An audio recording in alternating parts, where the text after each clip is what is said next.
Hello, welcome to Simple Answers. I'm your host Jason.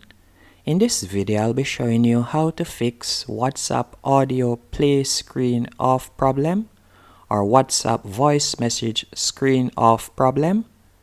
The first thing you'll need to do is go into WhatsApp. Once in the app, you're going to tap on the three dots in the top right hand corner. Then you're going to select Settings. Next, you want to tap on Chats, and you're going to select Chat Backup.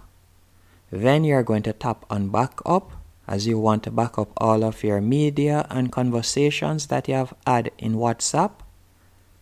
After you're finished backing up your conversations, you're going to close out of WhatsApp. Then you're going to go into Settings. Once in Settings, you're going to scroll down and select Apps. From here, you're going to tap on the search icon in the top right hand corner, and you're going to type in WhatsApp. Then you're going to select WhatsApp, and you want to scroll down a bit and tap on Storage. Then tap on Clear Data.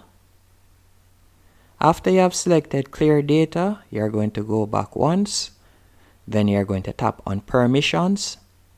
And you want to ensure that all of the permissions here are granted. So you'll tap on Microphone, Allow only while using the app. Then you will select Files and Media.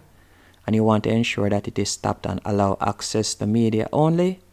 Then Contacts also. Then you're going to go back and you're going to tap on Force Stop. After you have done that, you're going to close out of Settings. And you're going to go back into WhatsApp.